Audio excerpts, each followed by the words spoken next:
to episode 112 of Mitolife Radio. I am Matt Blackburn, and today we have Tiffany Barsotti on the show to talk about biorhythms. I was introduced to this concept through a gas discharge visualization camera that I've been playing with for several years, and a function of the software was to show month to month, based on your birthday, your biorhythms. And we have three major cycles: physical, emotional, and intellectual. And there are troughs and there are highs and there are points where they cross, and there's a center point. And there's a lot to it, and it's very accurate because people are kind of skeptical. They say, is this mystical stuff? Is this woo-woo? Is it accurate? And it absolutely is, because you can look at life events that happened, look back on the date, plug in the person that it was with, and you will see 100% a correlation with the events that took place, whether good or bad, or perceived positive or negative. And it's been really helpful for me to just learn more about myself. And over the years, I've been getting better and better with the practice of preparing, which I think a lot of people, especially people with a lot of money, are not very aware of. Preparing, whether it be food security, water security, learning how to hunt or forage or plant identification in your area, learning how to make medicines. There's so many aspects to it. Even just psychological preparing. That's what's really cool about the biorhythms, because if you're in a trough, then you can better prepare. And that might be taking more supplements than you normally would. And there are days where you might need less supplements. So it's really a way to adapt. And it's kind of like a forecast for your month. So Tiffany is a ordained minister in the All Faiths Church of Spirituality and Health. She has a master's in theology and energy medicine and spiritual counseling. She's a clinical hypnotherapist, master clinical past life therapist, and certified clinical thermographer. The focus of her clinical work is subtle energy, biofield therapies, and energy psychology. Really fun speaking with her. You guys are going to love the show. Enjoy.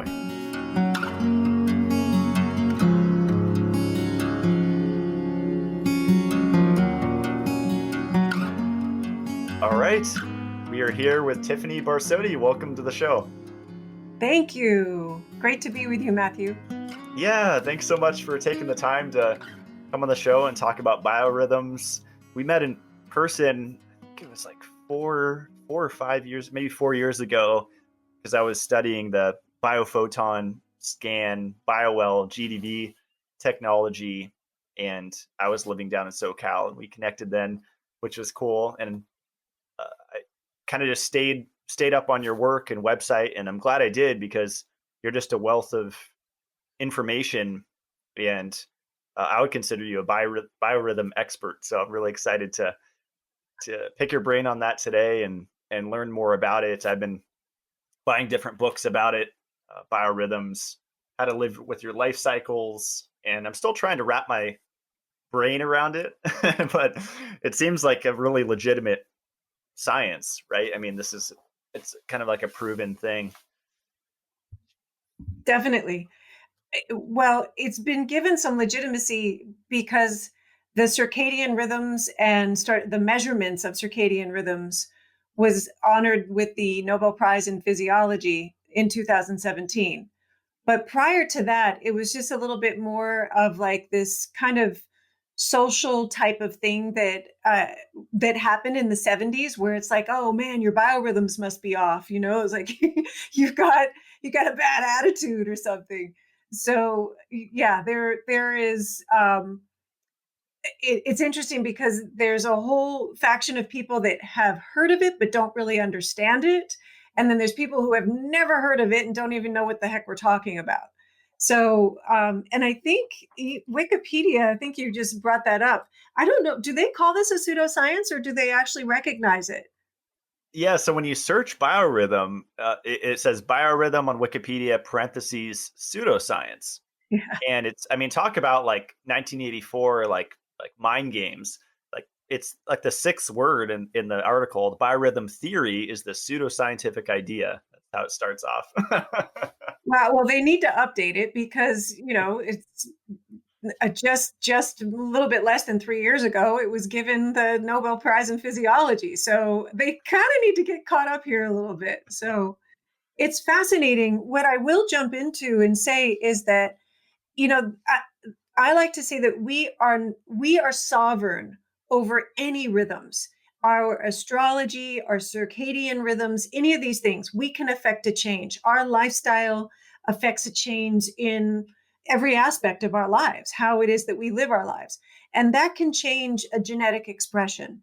So when we think about and where the biorhythms are a little bit different from men to women, etc., is that we have a different gene expression, but a person's birthday is how the biorhythms are calculated. So you can have the same birthday and as somebody across the world from you and still have the same up down of the physical cycles, the mental cycles, or emotional cycles. So it's what we do with them that matters. That makes sense. Yeah, I kind of understand it. Like if you're at the low of a cycle, then it doesn't mean that you're going to have a bad day necessarily. It's just that you can prepare and do things slightly differently to adapt. Is that kind of right?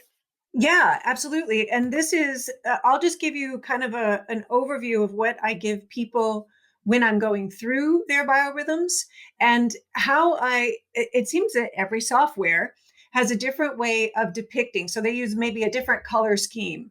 So sometimes that's a bit confusing. I just had a session the other day where it's like, I get totally different results than you. And it's like, no, no, no. You just have to read the legend.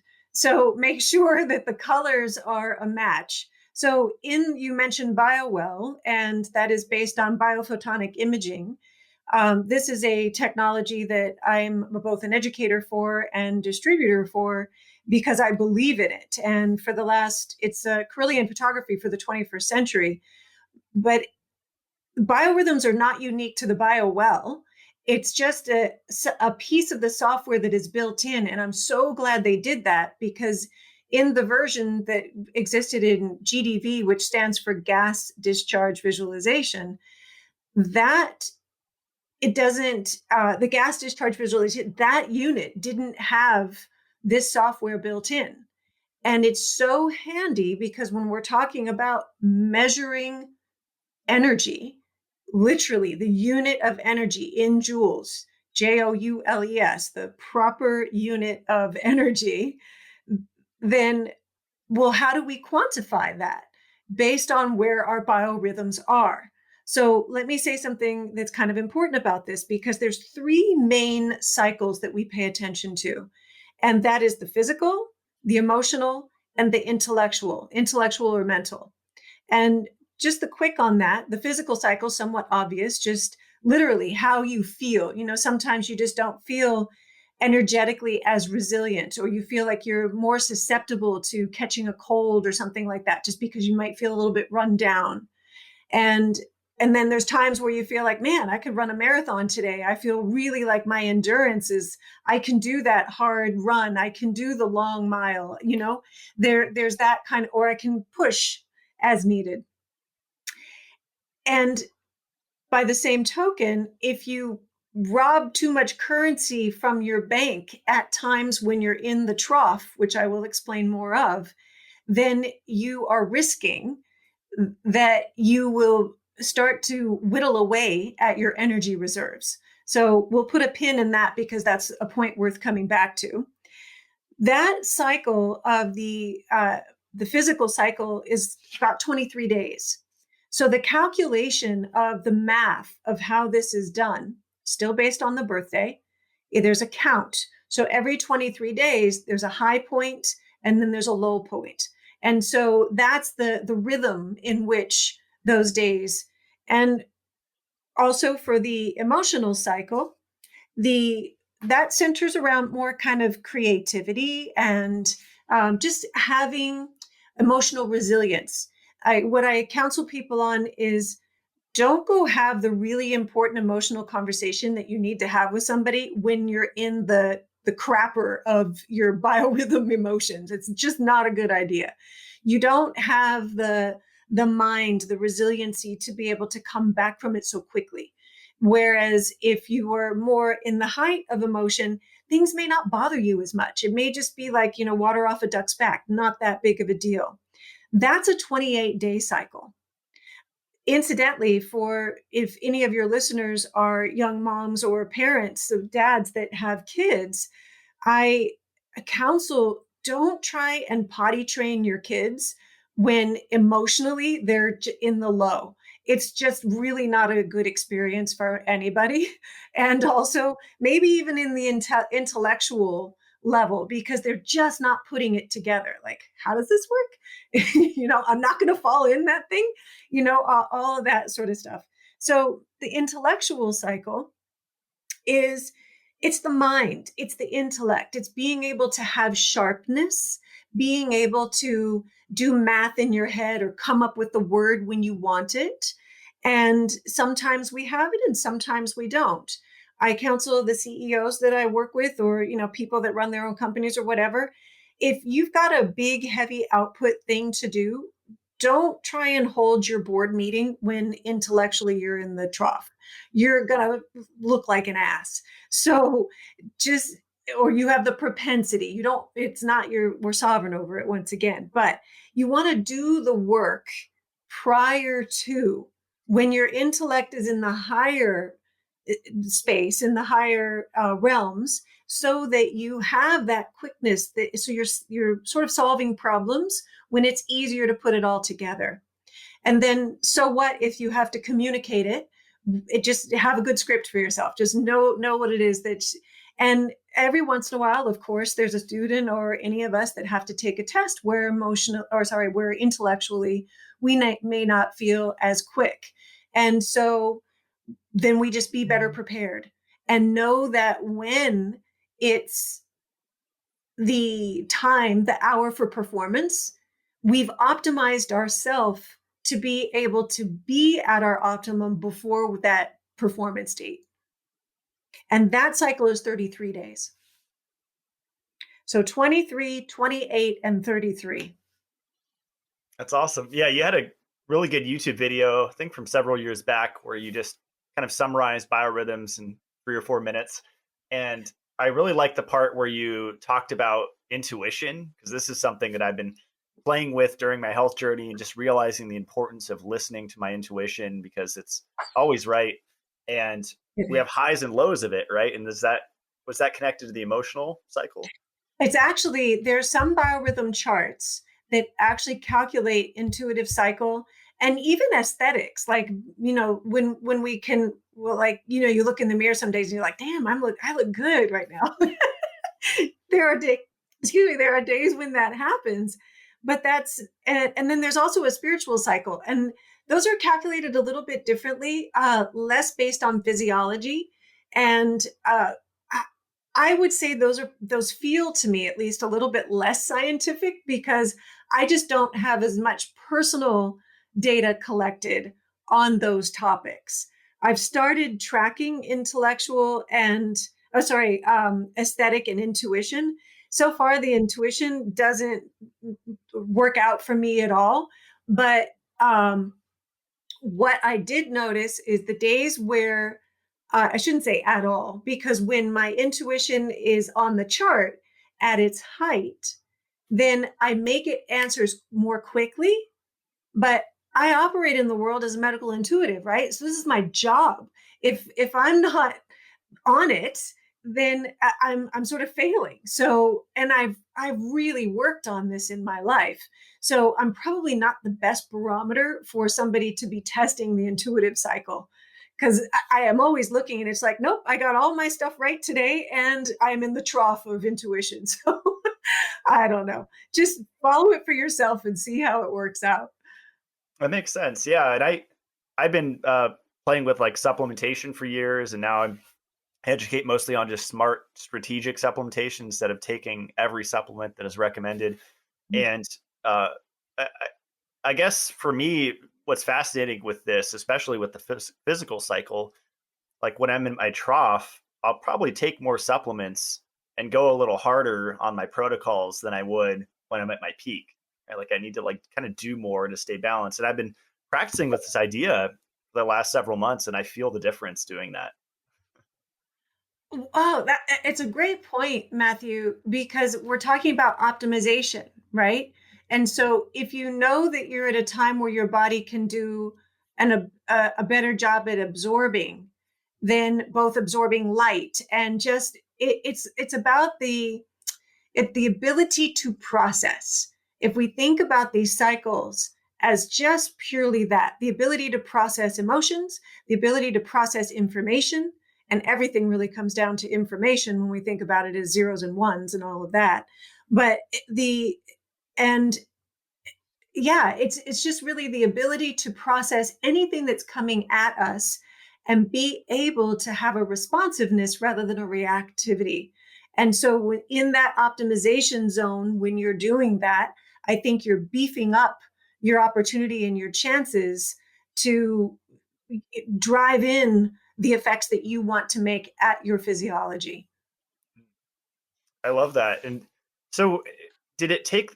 Because on the Wikipedia site, it has a calculation of the physical, emotional, and intellectual cycle, like mathematical equations. I'm just wondering how were these figured out? Because it seems very specific and mathematical. Was it just a lot of trial and error with? Is it William Fleiss? Well, yeah, but okay, so here's the deal. These, if you think about from thousands of years ago, even the Mayan calendar, how did they figure out all of the calculations that they did? And now we're finding that that's really a much more reliable calendar than our Gregorian calendar. And so if you go back, there's a number of people who are associated, William Fleiss and many others. But Greek medicine used these because they talked about different cycles of humoral medicine and when to give a person certain concoctions, which is what I think you're tapping into when you dose yourself accordingly to, the things that you may need, maybe more adaptogens when physically you're going for a low, or more ginkgo biloba when you emotionally not feeling as just the resilience. So there's I think it really predates a lot of these sort of things. And when you look back into the history, the Greeks were looking at this from circa means day, but it also means round. And that round means both the cycle, the planetary cycle, and the moon cycle. The wave charts, if anybody's a surfer or pays attention to the the tidal rhythms, all of these things weigh into our relationship of the external environment to our internal environment. And when we're more in harmony with those environments, both internal and external, and how we relate to them, once again, that's about optimizing ourselves. And so I think the Greeks really, they were perceiving that. And and then what's interesting is that it's not just the Greeks. They probably have the most documentation, but it's also in the body clock, which is Chinese medicine. These are well-known circadian rhythms. That's something also that's in our BioWell software, the body clock, like what organs and what paired organs are working together at what time, or where there is a time to optimize spleen treatment, for instance. I love that. Yeah, a return guest on my podcast is Adam Bergstrom. He has like solartiming.com website, and he's big into eating foods at specific times to feed. Like he'll eat, almonds in the morning, between this and this time, 7 and 9 a.m. or something. Or dairy is fine anytime. And all these, I find that really fascinating because I played with that idea, like having potatoes in the morning versus at night. I feel so much better having them at night. So there's Mm. definitely something to it. Well, it's a nightshade, right? So they probably do something that's for the betterment of our physiology. And then there's times to avoid it if there's too much inflammation or cytokine storms or things like that, maybe you shouldn't be having those at those times. But yeah, I appreciate that. Yeah, I like what you said about internal and external environments. And because we have like our circadian rhythm, like I've been really big into light for years, and I took naked sunbathing to the extreme and all this stuff back in the day. But I mean, there's definitely the sun and the moon and all these external things that influence our hormones and physiology, and even artificial light. But would you say that biorhythms is like an internal thing Yes. that people often overlook because they're looking at all the external things that are affecting us? Yes, Mm. absolutely. And let me say a little bit more on that because in the human body runs on the circadian rhythms. So there's a natural rhythm to our cardiovascular, all the organs. There's a natural rhythm to our metabolic organs, to digestion. It's like we know that it's not optimal to eat after 7 o'clock at night, but somehow the Spaniards do it. They go to bed at or I don't know when they go to bed, but they eat at like 11 o'clock. So they may have like adjusted their physiology to be different. But I know when I go travel places and I try and eat at that time, does not work well for me. But if I maybe lived there and totally adapted my lifestyle to be something different, then yes, but then I have to go through a process of adaptation. And that takes time. But these natural rhythms, I think it's just easier on our body and it's easier on our organs that detox. If we follow these natural rhythms, it's it, and when we think about it, there are sleep rhythms. The melatonin is a key hormone for being able to regulate in the pineal gland for when we go to sleep. What's interesting about some of the difference between men and women is that women tend to be more light sensitive because of the dominance of estrogen. And they did a study actually where they removed the estrogen from mice. I don't know what their methodology was. It sounds horrific, but but they found that these mice were then not light sensitive anymore. So and these were obviously all female mice. And I have actually counseled many women who have been night shift workers, and they have much more. I've counseled both men and women, but the women have much more preponderance towards an illness because their sensitivity of their circadian rhythms are so maladapted because they're not in their regular estrogen cycles. Wow. And so they tend to have more sleep disorders, or breast cancers come up, or digestion issues, or these things are very well documented as far as some of the differences. That's fascinating. Wow. Yeah, I've been diving into melatonin research. Doris Lowe has some interesting stuff on it, and I guess they're using it for, the going around viral infection, and it's yeah, big fan of blocking artificial light is the start, for any research. Absolutely. Me too. I very much believe in blue blockers and just going to bed not with the sun necessarily, but when it's dark and then waking up at first light. And, that's a rhythm and so the more that we follow those rhythms, the better I feel for just managing our health. Hmm. Yeah, I definitely feel the difference. So going back to like uh, biorhythms, like the most fascinating thing I read in this book is with it was talking about like celebrity deaths and the time that people, even assassinations, were done at the trough of the physical cycle, um, or a trough of maybe they're intellectual, maybe they were less aware of their surroundings, and even surgeries like open heart Oh, surgery. That yeah. that part was fascinating. It said to do that at the height. Like there's some doctors in Europe supposedly that will only schedule potentially lethal surgeries when the person is at the height of their physical cycle. It's so important. And it's actually one of the things. I don't mean to keep pointing back to the biowell, but this is one of the beautiful things that when we're actually measuring energy, and you can use the biorhythm chart to do that. But with the BioWell or any of these more sensitive, HRV is another great predictor of whether or not you are fit for having a procedure.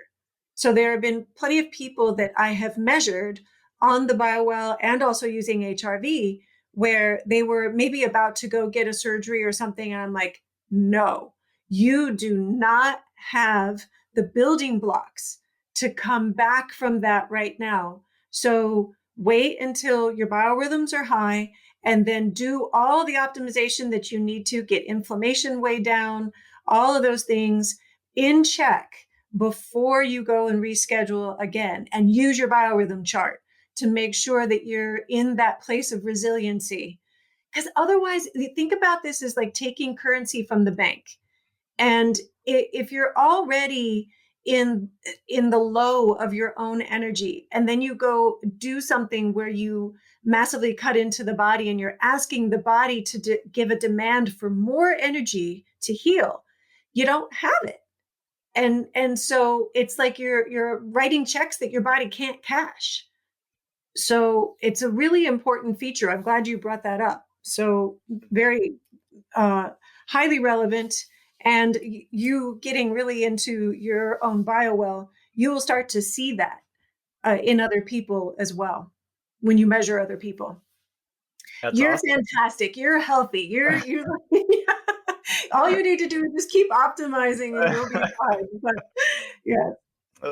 We always have work to do for sure. But yeah, a little teaser for the listeners. We'll be having a whole episode on the BioWell and the GDV scan and how that all works, biophotonic measurement, which is awesome. And yeah, I just love the practicality of this information, because whether it's surgery or even like if you want to keep your relationship going, which I think a lot of people do, and just scheduling, like you said, those important talks.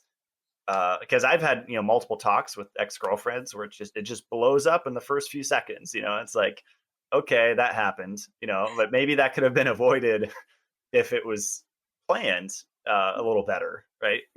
Exactly. I have counseled clients through that. I'm like, this is such an easy lookup. You can do a internet search for biorhythm calculator, and I'll give you the app that I use in a second, and I'll give you just so that you put it in your show notes as well. But the just biorhythm calculator. Just be aware that if you're going to use a bunch of different ones, that the legend of the color may change for what it is that you're looking at, because they're not always apples to apples. And I think your plan is for us to go through one so that I can at least walk you through, and then you can speak to what experience you may have had within a short period of time. But it's a really beneficial way of just interacting with our own nature and intelligence to plan. How many years have you been aware of biorhythms and working with them experientially? Well, I'd say experientially, let's see, I've known about them since the 70s because I'm, of course, product of hippies. And, that my mom and dad, my father was a scientist, but my mom was just, read everything. She was a Rosicrucian. And so it was very much about the rhythm of things. And they were also doing a lot of drugs too. So it was, it's all different experiences going on there. But so the awareness factor has probably been there my whole life. And I have gone off and on with where, oh yeah, I sort of forgot about that. So when we reintroduced, when we introduced this as a software component within the BioWell, I was over the moon, because it was, like I said earlier, it was not in the GDV, which was the predecessor of the BioWell.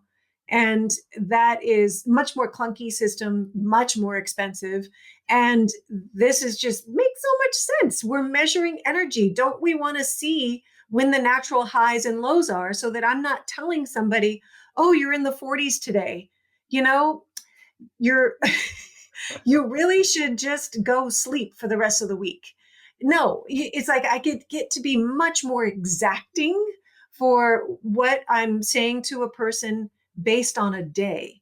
So, and that can be very helpful. And just so I can paint a little bit of a visual for, obviously this is auditory and how we're delivering this, but for the visual processing kind of person, if you imagine a graph and you have in the middle of the graph, you have a zero line. And on the y-axis, so that's the one that's on the left side. That is the one that has at the zero line, there's 0 to plus 100. That's going up from the zero line. Then zero line down to negative 100. So the zero line is like your threshold of change throughout. So these lines that we're talking about that are represented in the for the physical, the emotional, and the intellectual, plus others, when you see the graph and they're giving you the different up, down, and the different rhythms that they're in, they are going to cross all of these lines. Now, on the x-axis, on the bottom, is the days of the month. And so that's where you will start to see, oh, on February 8th, I was in a physical low.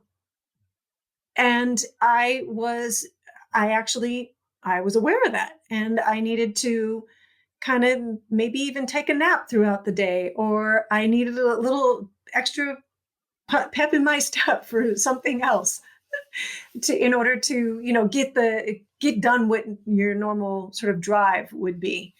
So that's just a little bit of a visual. So you're talking about the days of the month, and you can put multiple months in order to be able to chart this out. And a lot of biorhythm calculators, this is funny because I just counseled somebody the other day who was legitimately in a triple low.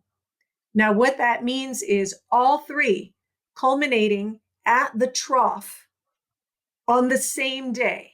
Okay, that is where I say, hang it up, go to bed, don't leave the house, just take it easy. There's nothing for you to do. There's nowhere to go, nothing to be. There's just be very zen and do not engage, because it's just, you just don't have much to give. And so let the natural resilience come, and then, it spreads out. So sometimes when you use these calculators, you can look, where's my most optimum day where I've got a triple high? And then where's my poorest day where I'm in the triple low? And I did that calculation for myself, and the one that's like expected for the triple high in my life isn't until 2025.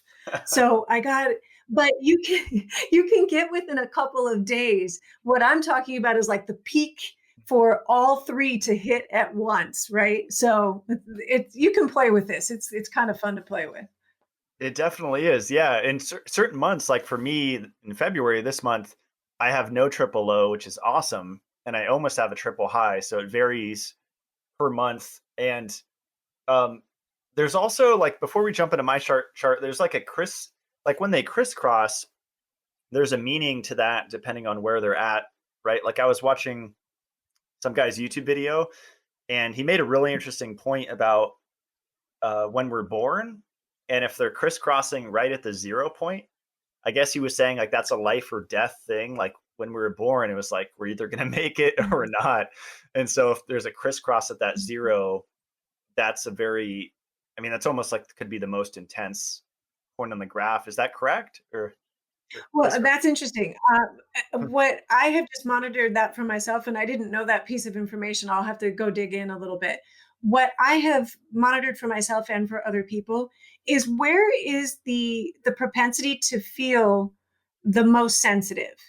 And some people feel right at that precipice of change, right at that 0 line. That's where you'll start to feel the difference.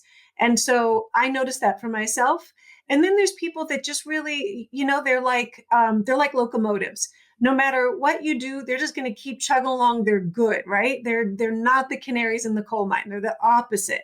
And so those people seem to not feel anything until they may have a triple low or a double low, or even like a physical low where they've had too much output. It's like things have to coincide with their life, sometimes for them to feel it. So it does also speak to a person's natural sensitivity.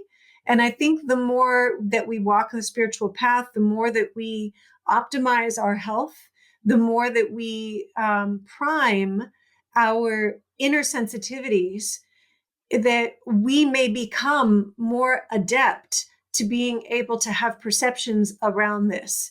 Not to say that, oh, okay, now that you're on the spiritual path and eating well, you're just like, just so weak or whatever. It's not about that, but it is about having a sensitivity that seems to shift. That's awesome. So, yeah. Is there something else you're gonna? Oh, as far as the birth, I'm not familiar. I will look into that a little bit more. But the part to pay attention to is, where do you find your natural sensitivity? Is it at the 0 line, or is it in the more down cycle, or is it in the up cycle? It works both ways. That makes sense. And a crisscrossing of 2 is less intense than a crisscrossing of 3, right? Absolutely. Absolutely. Yeah. So when you get a crisscrossing of 3, it is and the visual will really help when we can give people an image. So suggesting that you do an internet search for a biorhythm calculator so that a person can look for themselves, and just play with it. Play with some further dates and you can even put in the day you were born so that you can see what lines were happening, what stuff was going on. Have you done that for yourself yet, Matthew? I found a website, I mean, Beyond the BioWell, but it almost seemed like the descriptions were kind of weird. What was the website here? It was biorhythm.xyz. Have you heard of that website? Oh, the one that I have not. I have run into weirdnesses, and I think these might be, maybe ones that are in a little bit of a different language or something, and they just do a translation. The one that I tend to go with most, because it gives me the most flexibility about how to enter in information and how far out I want to see, etc., is biorhythm-calculator.net. So, and that's the one I'm going to give you for your notes. Okay, yeah, I just pulled it up. That looks better than the one that I mentioned. Okay. Oh, and they even have like the other ones you mentioned: intuition, spiritual awareness. Exactly. And yeah, and the aesthetic is, how good you look. Um, and so you can check those boxes to see how much. The more boxes you check, the more lines you're going to be monitoring. So, but they all show up in the legend for you to start paying attention to. If we just consider this just as a way for us to have insight into the amazing uh, the attributes of what our physical body does every day, in its creative ability, in its tearing down what's no longer needed, and it's, the cycles are just so profound. And as a way of tapping into this beautiful sensitivity, and how it is that we feel when spring comes, how when these different cycles of natural changes of our earth time happen, how are we doing with that? Mm-hmm. I love that. And I see what you say about the legend. You have to pay attention because the colors are reversed from BioWell almost on this one. Exactly, which is why my clients have been saying, you told me the complete opposite. I'm like, did read. Please read. But this one's easy to read though, because it shows, like for me, right now, it's negative 19% intellectual. My emotional's positive 22%. So my highest emotionally, as far as the 3, and my physical is negative 89%. So it's almost tanked at the bottom. Yeah. So, I'm looking at yours right now as well. And so just on Monday, the 8th, was when you hit the trough of your low physical. So you're just now coming out of it. So you'll see, and the app that I use is Biorhythm 365. There's a free version and a paid version. And if you use the paid version, it just means that you can store other people in there. It's not necessary to get the paid version. You'll get plenty of features not using the paid version. And then look at your the cycle where you almost had a double low right next to each other of the mental and emotional at the beginning of the month. So February 3rd, February 2nd and 3rd, you had emotional and intellectual low. Did you feel that by any chance? Were you Oh, aware? I definitely did. Yeah, it was a little harder to articulate words. Those were actually two very busy days for me too. And then I think the day after all that, I I took a little more time to recover and was a little tired, and um, I didn't sleep as well. There was a lot going on. Yeah. Yeah, and that's one of those things, Matthew, where if you know that you've got that kind of output, then you want to be super prepared so that you're not feeling like you have to spend so much energy in the catch-up mode, because you will need more sleep as we pay more from the bank. Yeah, yeah. I think those days I did like a mini nap with binaural beats, which I've been getting back into with like the eye mask and the headphones, and just on my couch, just lay there. You And that can helped a lot. create you can create your own from the bio well.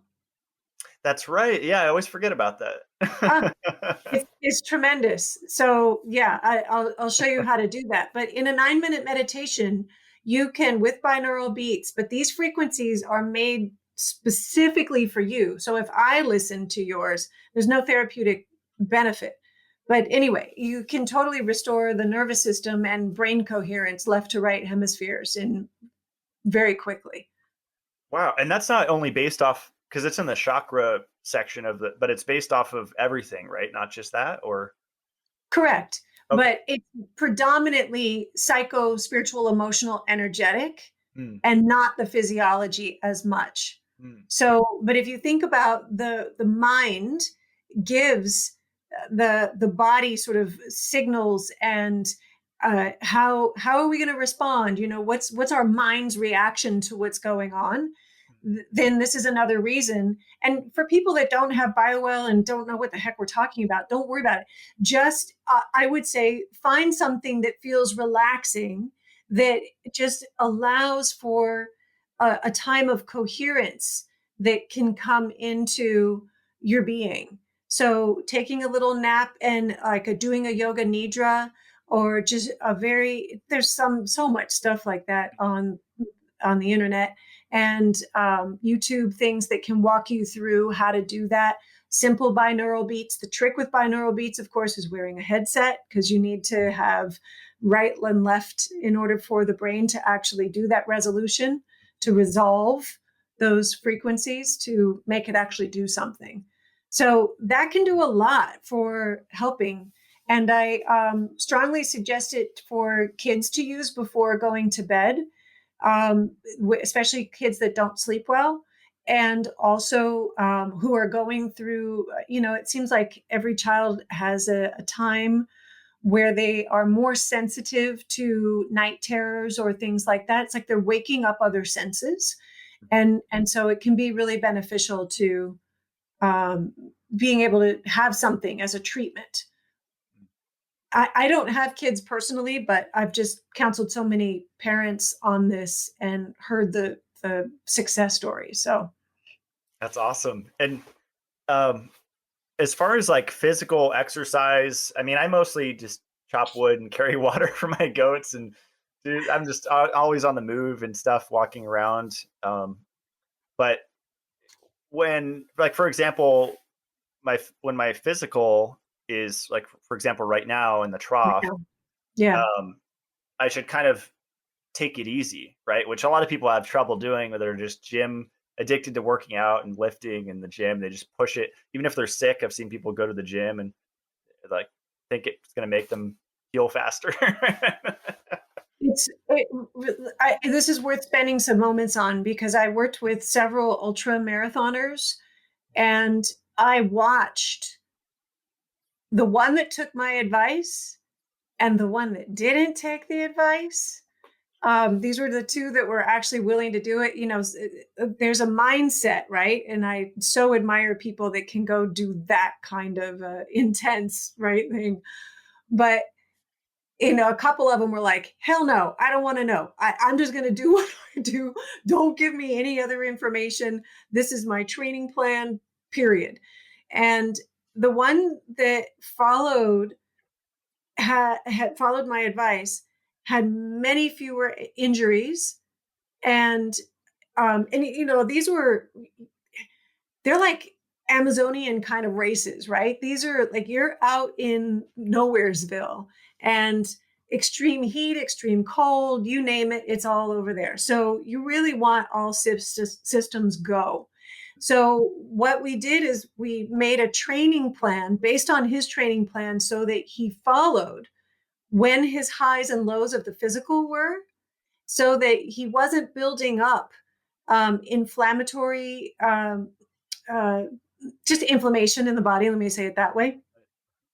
And he was able to restore that much faster. And so to really optimize training so that you're not doing too much output when you're in the low. If you have to run the race, which both of them did actually, ran the race when they were in a physical low, and it was still okay. The one that had done the training at the right time, where they weren't always doing their hard trains or long runs in the midst of their low cycle. And the other one, it could have just been luck of the draw. This is only an N of 2 I'm talking about, which means sample size. But still, with just looking at that, it became a way for them to start looking and honoring their body and what was in their natural rhythms.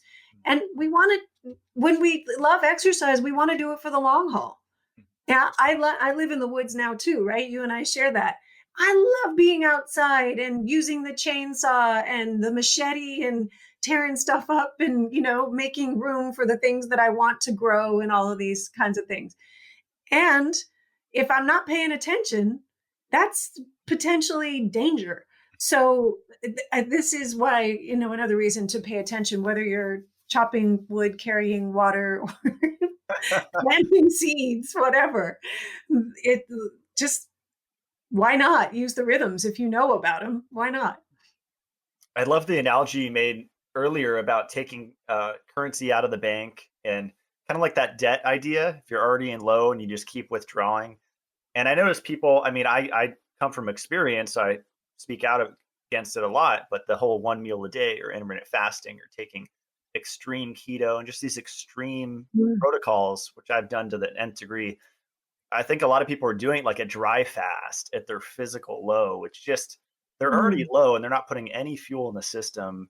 That's probably, I'm not saying there's going to be no benefit, but it's probably going to be a little harmful if, people are doing certain practices like that fast or something when they're already depleted, they're low. Yeah, it's very true. And, I'm counseling a few people right now on this very topic of extreme keto or intermittent fasting. And what I find about this, and you could speak to this better than I can, given that you're in the supplement business as well, is that it's very personal. I go by genes. I did some genetic training with Peter Diadamo's system, which I really like. I am not a through and through person for the eat right for your blood type diet, but certain elements of that for some people, I think, are some good generalities. But the point is that to find the thing that works for you, yes, maybe take an experiential approach and see how one feels. But then when something doesn't work, then look at all of the systems, look at every direction in which we may need to make changes, not only just dietary. What's our output level? Because the output needs to also match, because otherwise you're going to be robbing from the currency of your bank and you don't have the reserves there. It's another measurement in the BioWell, by the way. I love it. We're putting a lot of teasers out there for the next show. Sorry, I can't help it because it's really, and I do want to say this. I don't give a crap about selling things like that. That is not my goal. I do believe in education about ourselves and ways that we can be able to perceive and honor what our bodies want to tell us. And some of us are data minded. I'm one of them. I like to get data. I like to see, well, this worked, that didn't work, and be able to do some quantitative analysis. So that's just what I think BioWell affords us to do. But there are a bunch of other systems out there too. So this is not about a sales pitch at all. It's not where I'm coming from. I We're love out it. of stock anyway right now, so it doesn't even matter. Thank you, COVID. Right. No, I can relate. I was out of stock of products for like 2 or 3 months because just, yeah, Oh, model shortage, man. whatever it is. Yeah. Yeah, exactly. It's interesting. Just for fun, I plugged in the intuition, the spiritual, the awareness, the aesthetic, like the other optional kind of features on this Oh, cool. calculator website, and it Yeah. looks like my intuition's almost 100%. It's 97, and I can relate. Woo-hoo. Yeah. I don't know if I have an experience or it's kind of hard to articulate stuff like that, but um, Yeah, it is. But this is one that you will want to personally just watch, right? And see, how does it match up for you? And I think it's super fun to do it, just because I just wanted to pay attention for me. Well, okay, it's kind of my job to be on as an intuitive, but am I extra on, or do I really suck when I have no if my biorhythms for intuition are in there? And I think this is what I mean about being sovereign over all of this. We can train ourselves. How do Navy SEALs do it? They just stay up. They make themselves have to go through something. So there's an adaptation that we can certainly go through, as I mentioned earlier. But if you need to surmount a certain stressor or get through something, we're sovereign. We can choose to do that. I love it. Yeah, and I just like the idea of which a lot of people have trouble with, just taking a break in your day, even if it's 20 or 30 minutes, which a lot of people can do, and just do a little meditation. Yeah. I work from home, so it's easy. I think you do as well. But for people that work, just nap in your car. I used to do it. Just whatever you can to just take a moment in your day if you're at your low, right? And Yeah. cycle or Absolutely. Absolutely. And some people, for most of us, the adrenal low hour is between 3 and 4 o'clock. So my grandmother, she was Swedish. She always said, take a nap. Take a nap. I can't do a Swedish accent the way she did it. She lived in Brooklyn too long, so I don't know. Even though she's from Stockholm, she said that she really felt that was a key to a long life, and there are many people that absolutely subscribe to that. And I don't nap well. I don't wake up well from a nap, but I can do a yoga nidra, or I can do my sound meditation that I get from anywhere, whether it's a biowell or someplace else, doesn't matter. But that does a reset for me. And versus if I try and get some deep sleep in the middle of the afternoon, I wake up cranky. That is just no go for me. I think I'm the same way. Yeah, I'm curious. Do you stack anything? Because Mr. Biohacker over here, I do like massage boots while I do my stuff, and maybe I'm overcomplicating it, but I like just multitasking. And if I could stack therapies together, do you just kind of just lay down on a just No, somewhere? I have a shiatsu thing for my feet. And so I'll put that. I also have a grounding chair. So the zero gravity grounding chair, and this grounding chair is made of a particular fabric that's actually patented for being conductive and grounding. So you sit in that, and then that's usually where I will do my meditations. And then the zero gravity. So there's three things going on at once. I'm giving myself a treatment. I can turn on heat if I want heat in the chair. I can turn on the massage. I will put my feet in the boots. Sorry, not the boots, but the shiatsu device. If I'm sitting straight up. If I'm not sitting straight up, then I've got the leg thing all the way up. So I'm treating the lymph at the same time. So however, right, we're trying to, get as much in when you decide to take 15-minute break somewhere. Yes. That's really cool. Yeah, I'm a big fan of healing stations. I mean, I probably take it to the extreme. I have a hyperbaric oxygen chamber and all this stuff that I'll like combine at once. But Wow. I like the Sota biotuner and different things. But yeah, I always recommend that people create some type of a healing station, 2 or 3 therapies if possible, Yeah, combined. Yeah, accelerated it's true. rest. Our friends love to come over to our house to sit because we have two of these that sit side by side, and so that it's always like just a treatment. And then I also have the Sima device, the AMI 750, which is delivering sine waves through sound through the bottoms of the feet.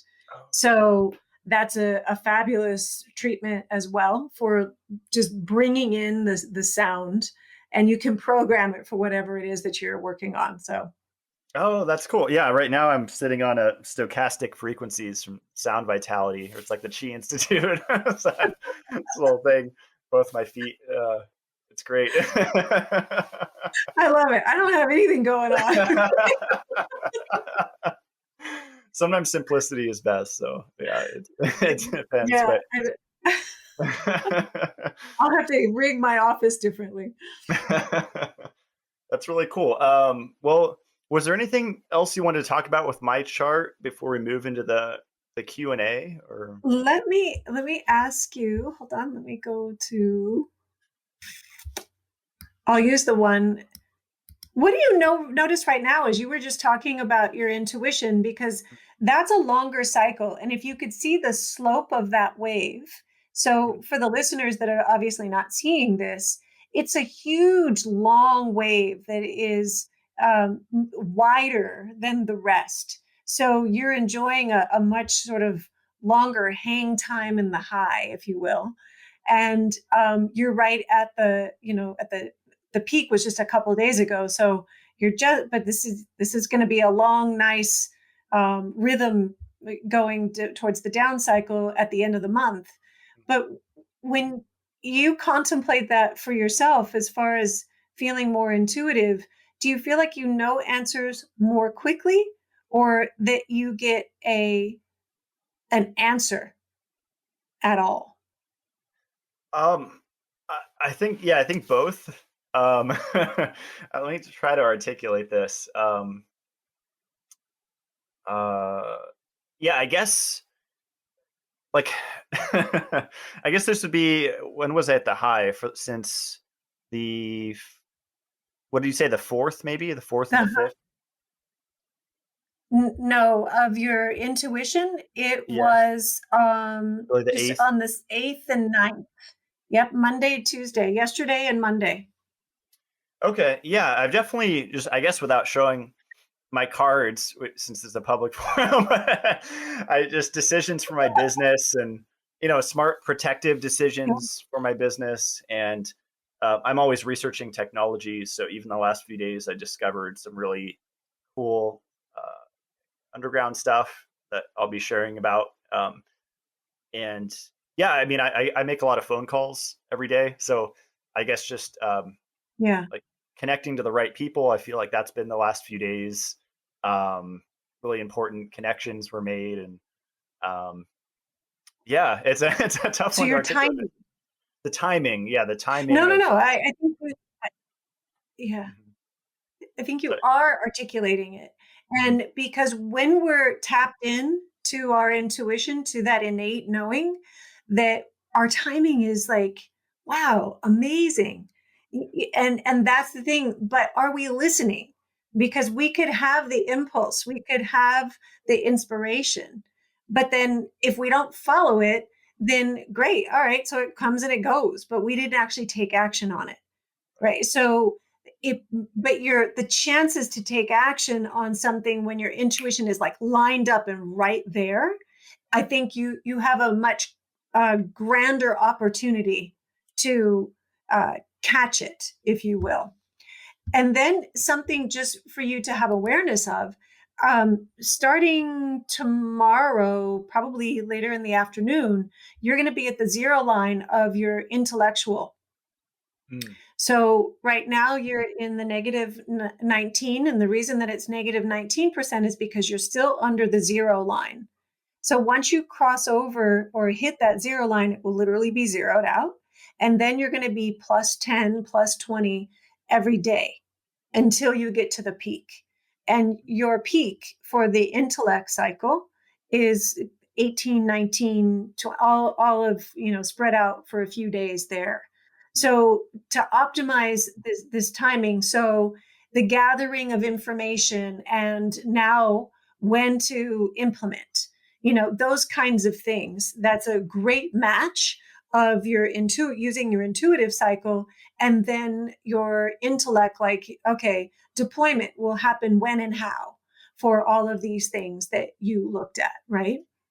That's awesome. Yeah, it makes sense. I do a lot of intense studying and research, and a lot of it's just memorizing information, a lot of sciencey information, and then connecting the dots. So I think before we started recording, I was telling you about my research on serosteroid hormone D, otherwise known as vitamin D.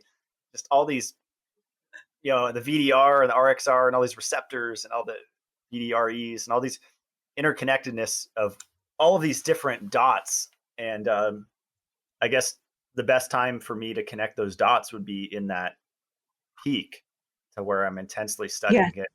Because then, absolutely. And your insights, I mean, honestly, you don't need your biorhythms to be high intuitively in order to receive insights, right?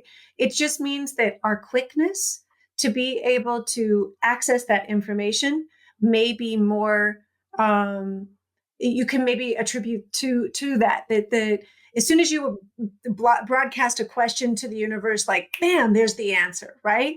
Whereas sometimes it feels like, oh, that took me a couple days to, sort of receive that, right? And so I think that may have the lag time, and that's what I noticed personally for me when um, when working with my intuition. I still had accuracy, but maybe I was quicker when I was at more of a height of my intuition line. I should look it up for a couple years ago, because I grew up in California for 30 years, and it was 2019, middle of the year, where I felt like I was in the mountains. I was in a safe area in SoCal relative to being in California. I was like, I got to get out of here. It was just like a strong feeling. I would imagine that my intuition, I have to look that up for like May or something. I think it was April, May, because I just felt like get out of Dodge. And then COVID happened like 6 months Wow. later. So I got out at the Wow. perfect time to an area where I don't have to wear a mask. I can, just most places don't have to wear a mask. And it's really nice. So yeah. Fantastic. Well done. Something similar happened for us too, but we left a little bit in August is when we left California. Mm, But also, that past reflective thing that you're just speaking of, that you want to go back in time and look at something. This is where sometimes I'm like really dragging my butt around the house, like, what is the matter with me? Like, what? Why can't I? And then I'll remember because I'm not always checking my biorhythms, but every time I do a biowell scan, yes, of course, I'm looking at it, but it sort of just goes like, okay, yeah, yeah, yeah. But when it really feels like it's having an effect on me, like I'm super draggy, or I'm emotionally just don't have it. My wick is really short.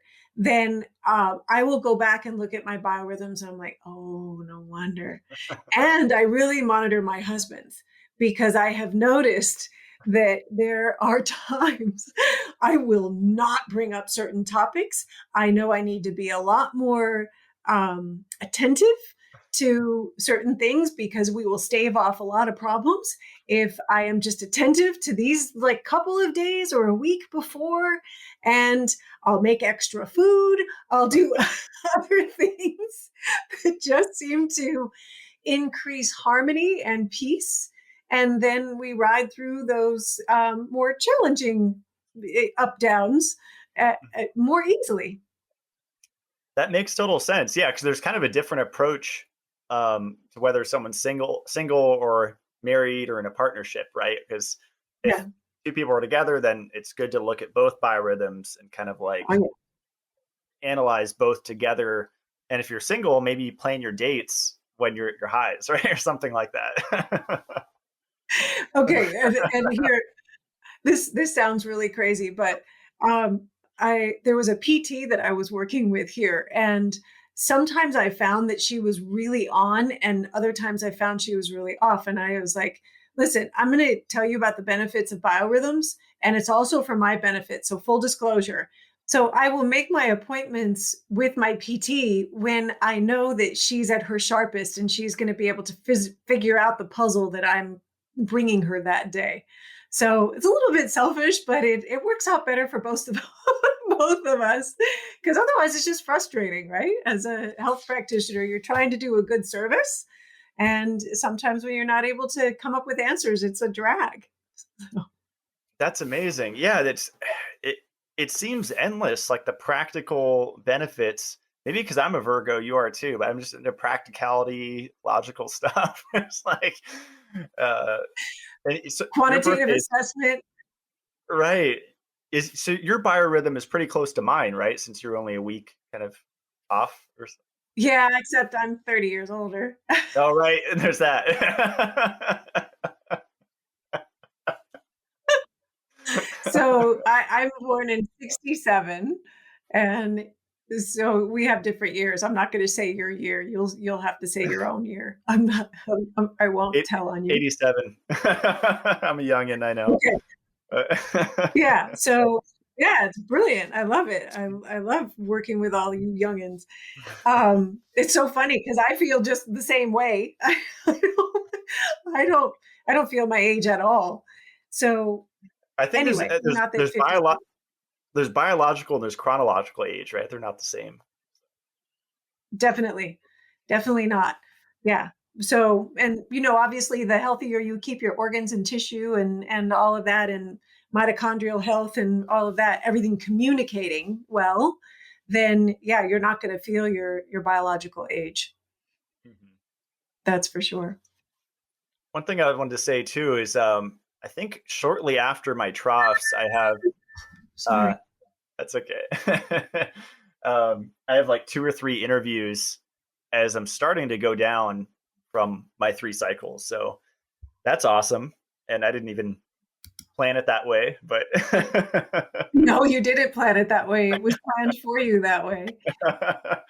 maybe it was the intuition cycle that got that on point. But um, yeah, let me think if there's any other questions I had for you about this. I know you had questions from that people had sent in. Yeah, maybe we can jump into those, and then maybe some will come up. Yeah, I Cool. mean, you kind of answered it earlier, but is this purely scientific or is this new age stuff?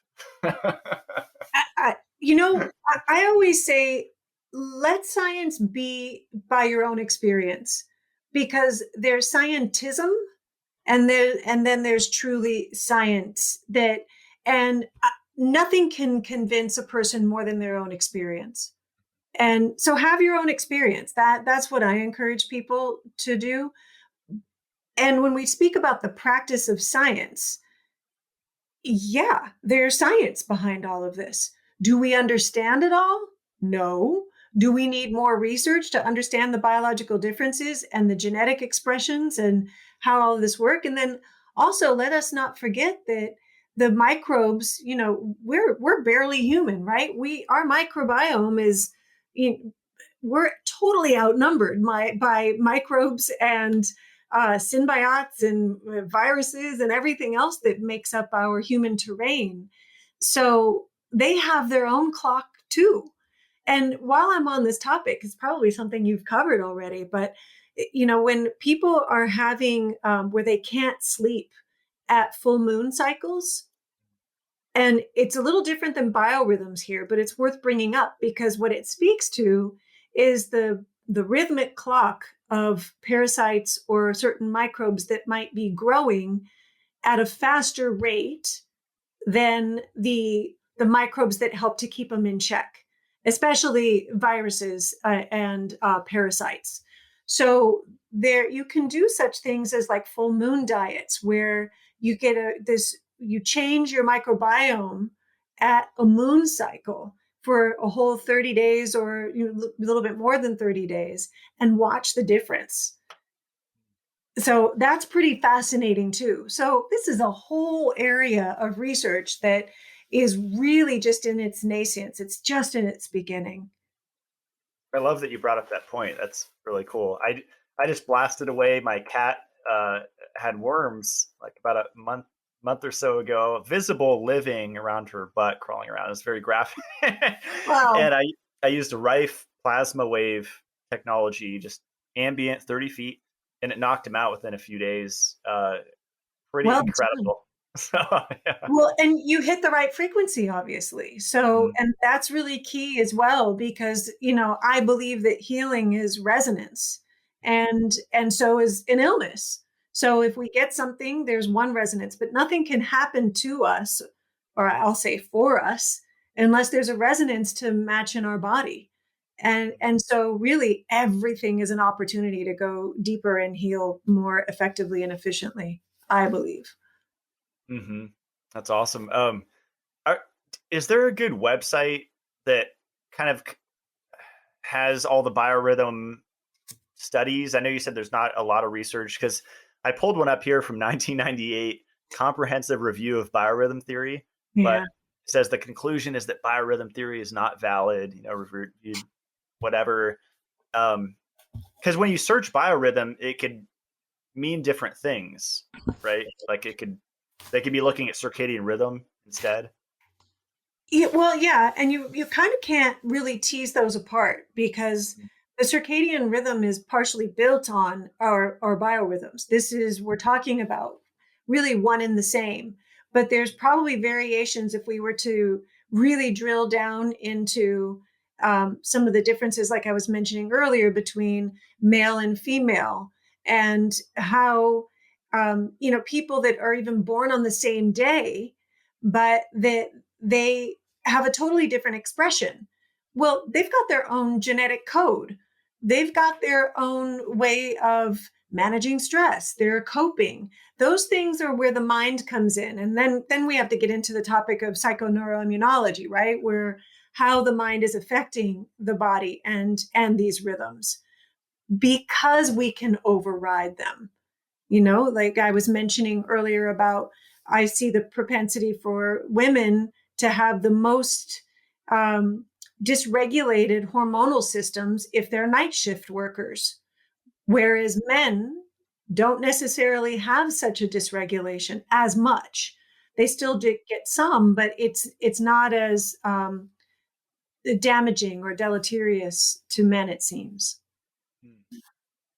Yeah, that was one of the questions that someone sent in. My husband and I were born on the same day and year, so our biorhythms are the same. Advice on how to handle that. Well, that's karma for you, isn't it? That's fantastic. So, what I would say to that is that monitor the biorhythms, and notice for all of the topics that we've been talking about, Matthew, about the um, propensity to get into arguments and not come out of them well, or you know just like how to dodge certain things when we know that we really need to be um, more mindful about. Let's just dodge that subject for a little bit and then come back when there's a little bit more emotional resiliency, and just don't expect that honeydew list, whether it's yours or your husband's or wife's, to get done if physically there's just a low in that time. Like, watch our timing. So be your own control and watch what happens. I love it, and know when to make more food, right? Totally. That works. That works. If I ever get to a point where I can just have somebody cook food for me, I would be thrilled, because I love cooking, but it's time consuming. Yeah. Yep, I agree. um, let's see. So you kind of touched on this a little bit, but how do biorhythms relate to hormones and neuromodulators? So these are, I mean, they kind of affect each other, right? Absolutely. So, neuromodulator are like dopamine, melatonin, acetylcholine. Melatonin is a little bit more of just a straight hormone, as far as a secretion that mostly comes from the pineal, but um, they're related to each other, and so you really can't separate those out. And you could say that our hormones will affect how we are when our biorhythms are, no matter where they are, whether they're high, low, mid range, our hormone level, because dopamine follows insulin, right? So when, if you're hangry, that's a that's going to interrupt the process of, no matter where your biorhythms are, what's happening right then and there is that there's a hypoglycemic moment and there's a metabolic thing that's going on, and that's what needs to be solved. And there might be more chances of that when physically you're in a low, or emotionally just taxed and you just don't have the dopamine reserves.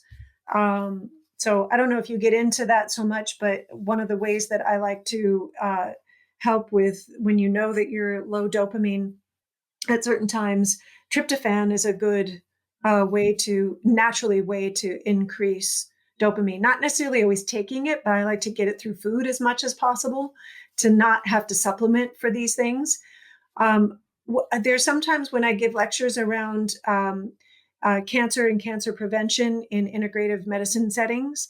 And I gave a presentation once on melatonin as being one of the absolute hormones that we need to watch when cancer is present in a person, because there's a disruption. There's probably not a single case out there, if those measurements were always being done, where you would see that melatonin is not disrupted. But these tests are just not often done, right? So one of the first things that we want to do is it's not always wise just to take the supplement, because you want to look at, why is the body not making its natural melatonin? And that's the thing to correct. Does the supplementation maybe need to happen to bridge a point? Sure, but not to live off of, right? So we want to use these things to help us almost build a bridge. I love that. So many good points. Yeah, I just made a post yesterday on these sunlight bulbs from Yes. lightbulbs.com. And my friend owns a red light company, Andrew Latour, and he writes a lot of scientific articles on light that are just amazing. And he measured like 6 different brands of bulbs, both incandescent and LED. And it just he measured the flicker, the Right. RF, EMFs, um, dirty electricity, like multiple things. And he found that the certain brands of LEDs actually have less flicker than incandescents, which blew my mind because I had orange and red incandescents all throughout my house. So Right. last night I went around switching them out for these orange and red sunlight. And it's just one brand. There's a couple other brands that have less than 1% flicker, but that flicker can cause headaches Yeah.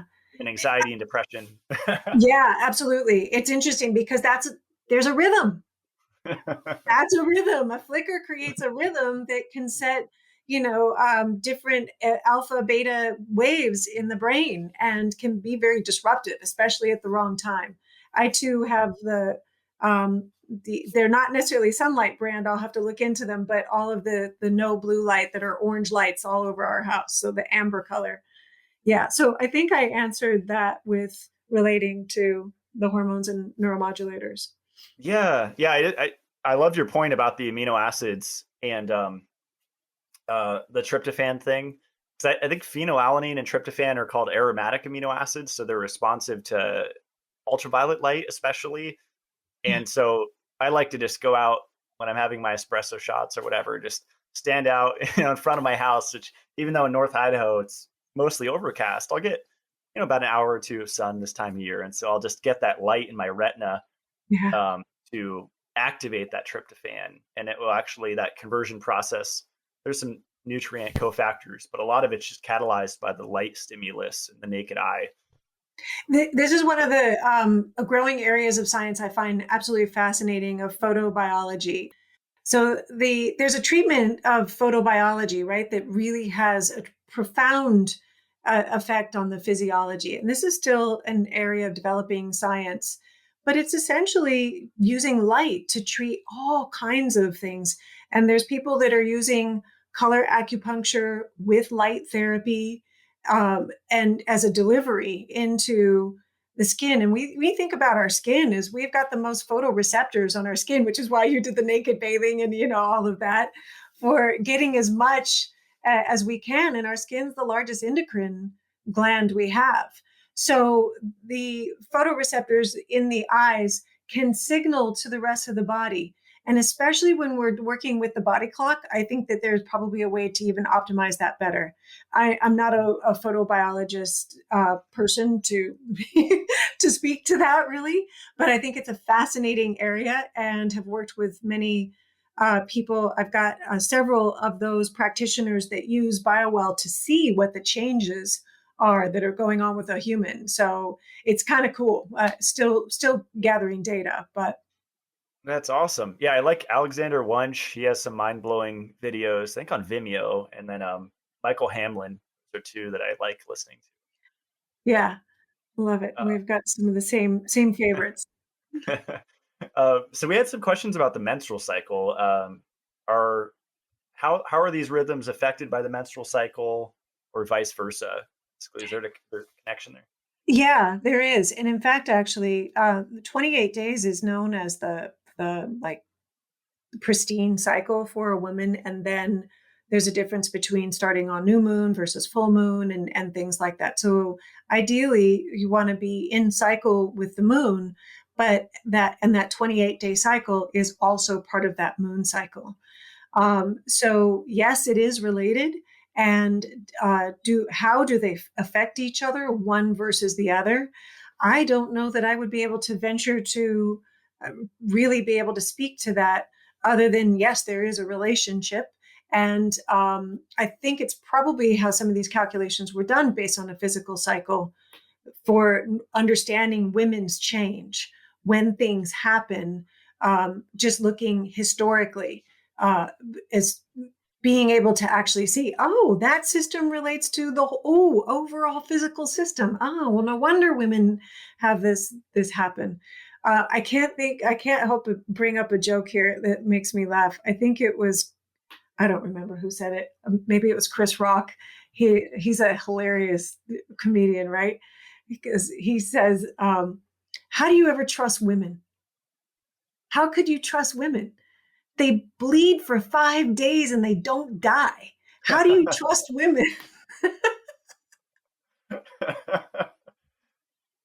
It's a superpower for sure. I think it's hilarious. I still just get a laugh at it every time. That's a good point.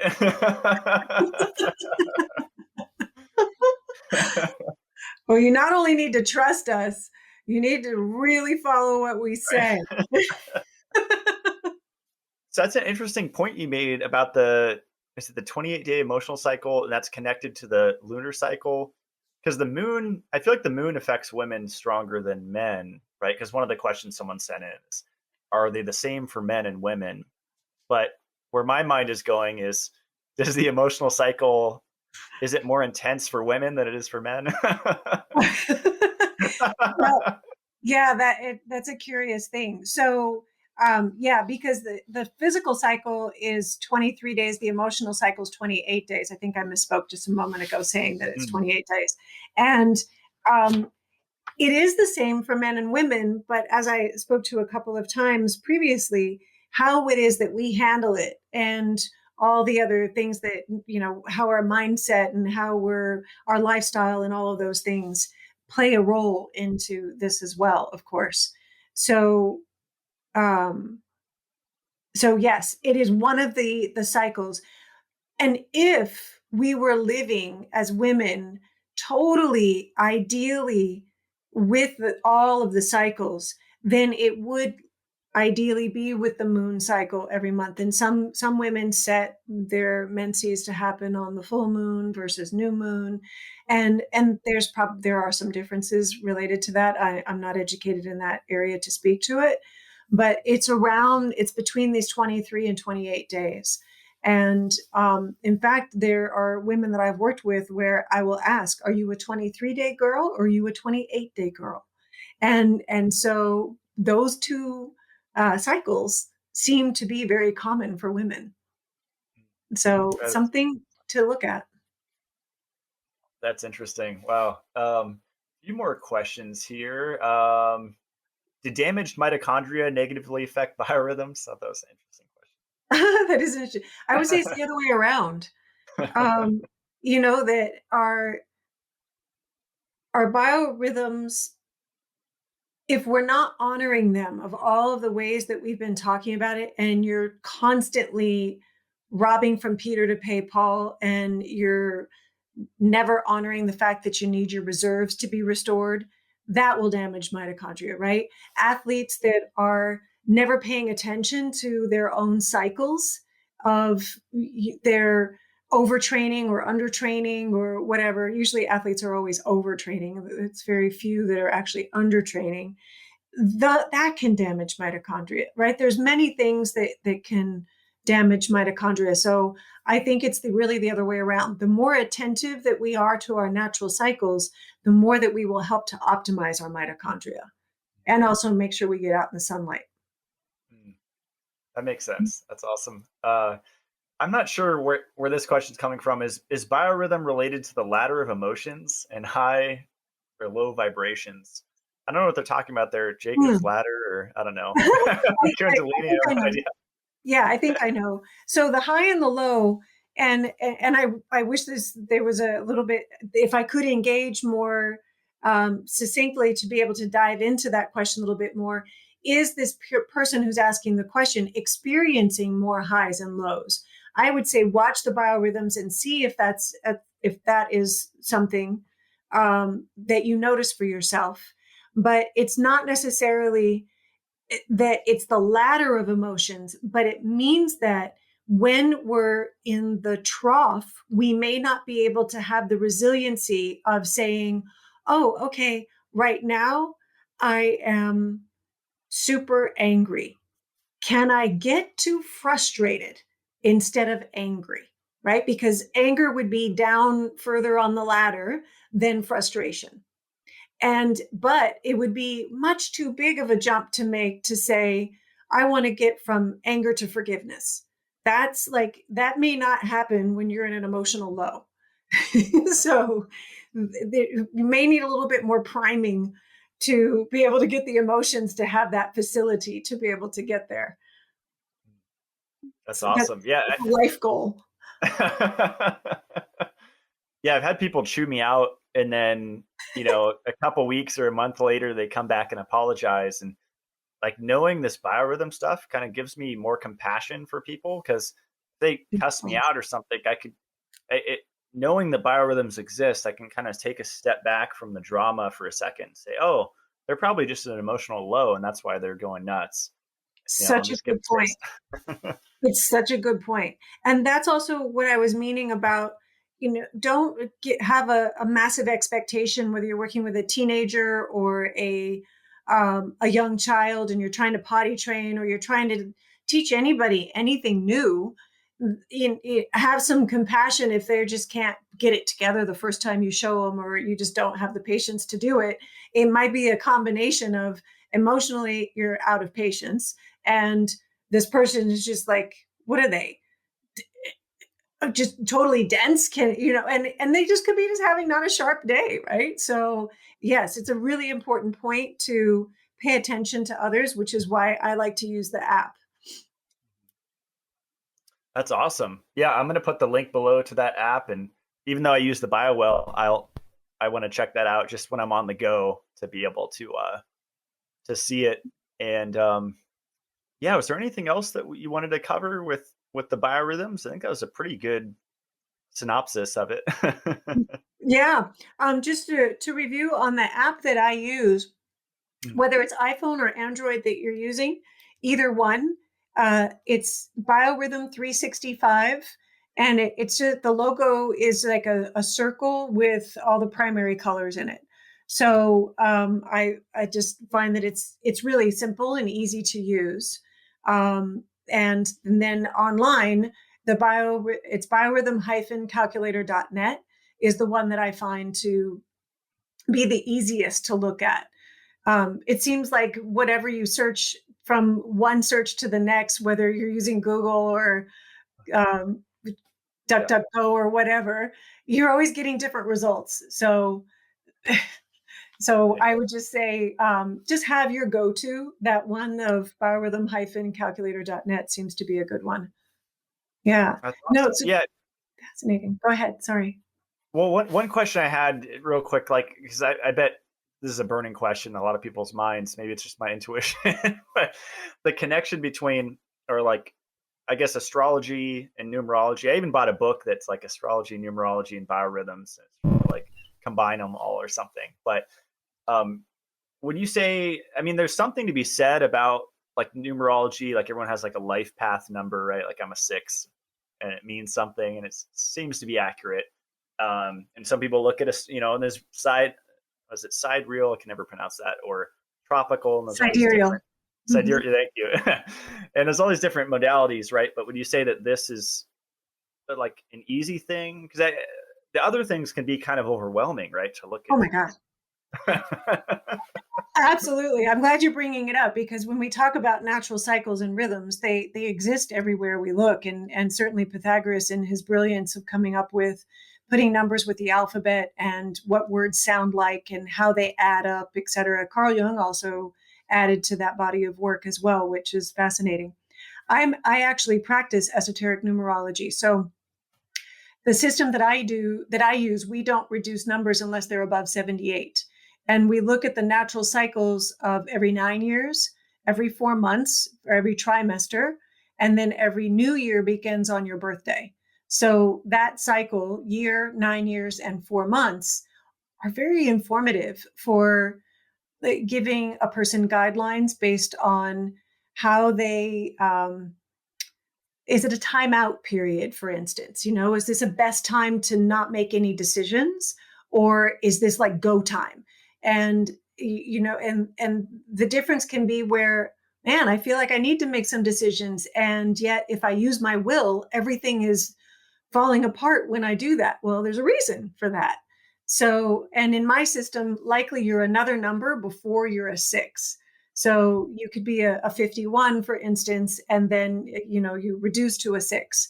So it's an awesome way to look at things. I've had a teacher in the system for over 20 years, so it's definitely not as easy to get acquainted with as biorhythms, and certainly astrology. But all of these practices, these other practices, especially the Eastern philosophies and Far West as well, these are ancient sciences. So they take their lifetime of study, right? We could always be unraveling new layers.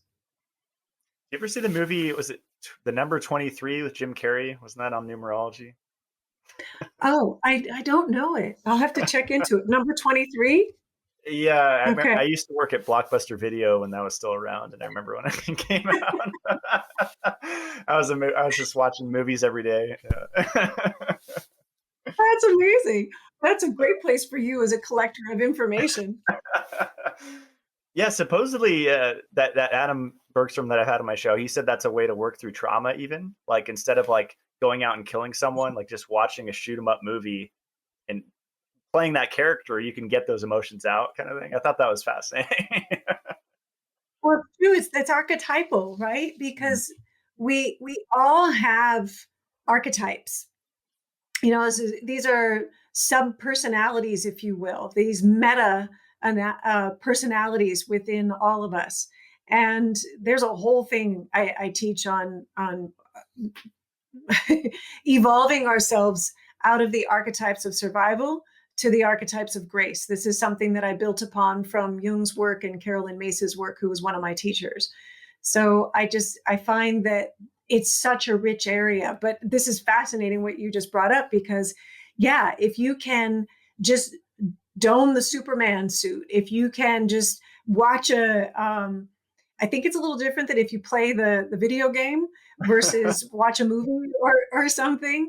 But even as virtual reality comes more online and gets better programming, I think we're going to be able to archetypally act out. We just have to remember to come back into our own reality, because the matrix can be so dang convincing. So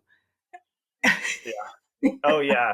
I grew up on video games. I never thought I would get into health, and I like dropped some college courses because I was addicted to these role playing games. And it was like that world was more enjoyable than real life until I realized that life is, pretty complex and exciting, and there's all these things to discover. People can easily get sucked into virtual worlds because they seem, you can fly on dragons and stuff, and it's just more stuff to do. you know? I But get it. And it's fantastical. And it makes you feel as though you can do something that you couldn't do in the mortal world, right? And yet here you are now figuring out supplements to be able to give you superpowers. So you I think you need to write your story, because a lot of parents worry about their kids, and they need to know that they're going to come out okay, even though they go through this addiction period. But it's about identity. right. Yeah, that's a good point. Yeah, that might just be something to get out of the system. I feel like that's how it was for me. Like I can, Yes. I haven't played a video game in years, but if I go to see my brother, sure I'll play a game, but I just don't have no like drive to, spend hours on one anymore. So it can just be kind of a thing to get it out of your system. Something. I agree. I follow the Erickson chart of childhood development, and the ages that I see teens play, it's because it's time to find their own identity. And this is a way to explore and try on a lot of different suits that see, oh, okay, well, let's do this and let's do that and see how it works out. So it's a way of acting out in a way that is in a lot of ways safe, in a lot of ways.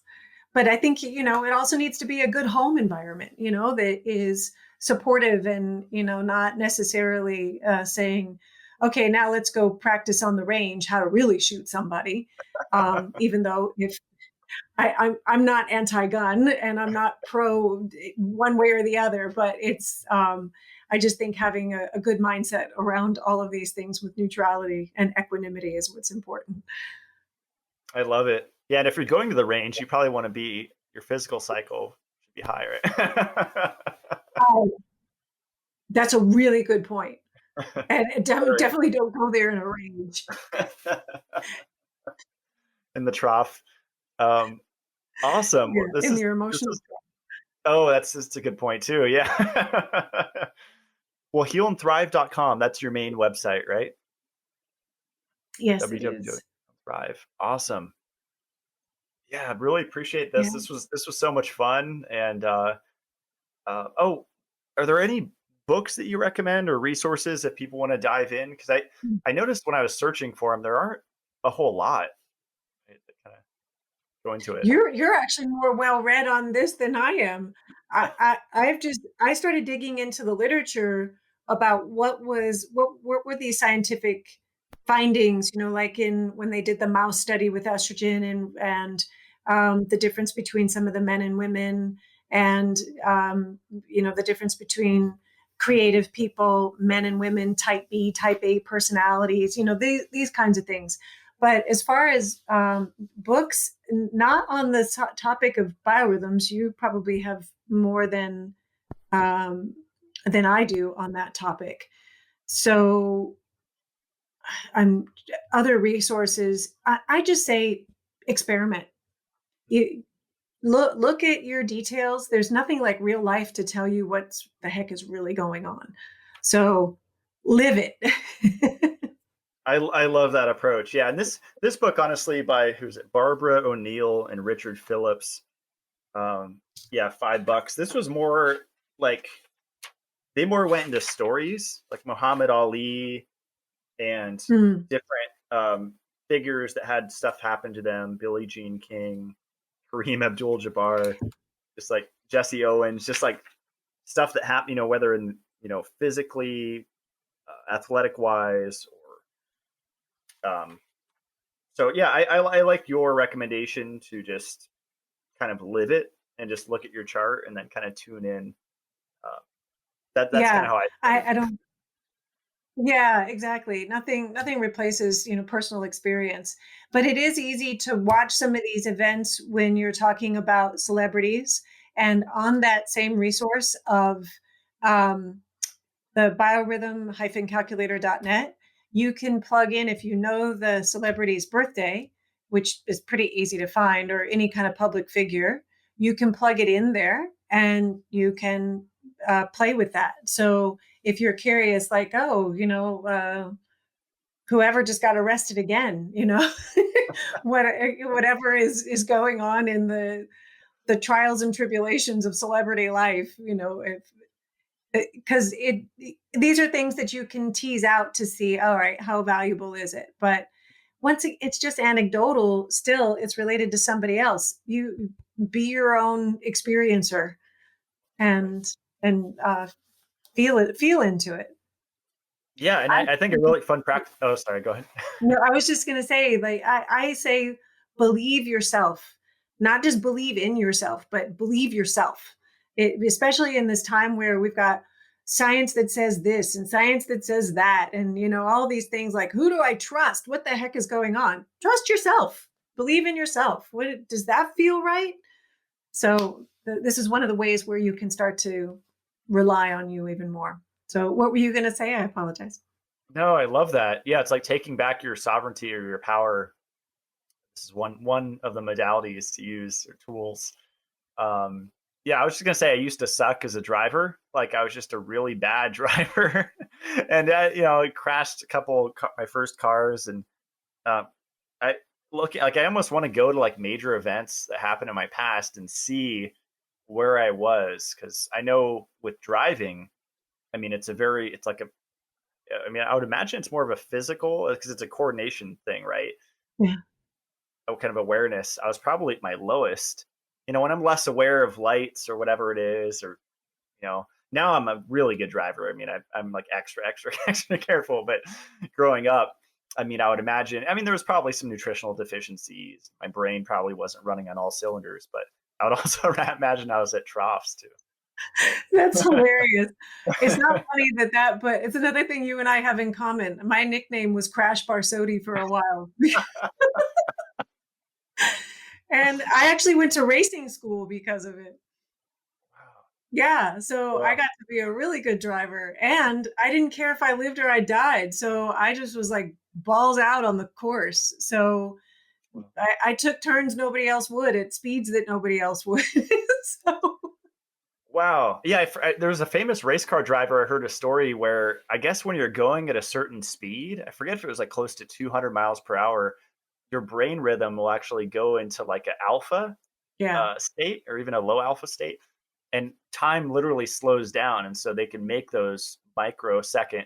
And there's a story where he actually saw an attractive woman in the bleachers and remembered her face, and after he won, he approached her and asked her out, and she said, how did you remember me? And he said, I saw you super clearly. They probably got married too. It was something else, like, really, that was in their astrological chart in addition. There is something familiar about that story. It's fascinating. But- Hmm. and yeah, I agree. You get you just get into that zone. And I didn't hit I hit 180, not 200, but that was good. That was good for me. That sounds fun. I've only done go-karts. It's all fun. It's Mm. all fun. But it was also probably you as a teenager in that time still being in a video game, right? So, like, oh man, this thing is real. This car needs to be turned. That was exactly it. Yeah, I think, and I grew up lucid dreaming too. That was kind of my introduction to Wow. spirituality, just experiential. So sometimes I had trouble knowing what was reality and which I don't know if that's disassociation. I guess it could be, but like distinguishing reality from the dream world or from the fantasy world. But now I'm past that. And I'm good. But and maybe I was a very imaginative kid too, so that probably played into it. Oh, well, and it's also you being the creative person that is problem solving in so many other ways that you find fascinating for just your own development and the things that just sort of ideas that just keep propagating themselves in your life. It's beautiful. And I wouldn't call it disassociation. There's positive and negative to that, but more just realizing that we're in the matrix, right? Absolutely. I know that for sure. Yeah. Awesome, Tiffany. Well, yeah, I really appreciate all of your knowledge and wisdom. And this was really fun. And we'll have you back on to talk about the biowell and the gas discharge visualization. I'm really excited to dive into that and just seeing the biofield, which is a lot of people think it's curly and it's like the aura, but it's different. I'm excited to check that out. Yeah. Fantastic. Well, thank you for doing this work that you do and getting information that is helpful for other people and helping us all. Thank you. Awesome. Thanks so much. We'll stick around as I close out the show. Thanks, Tiffany. Okay.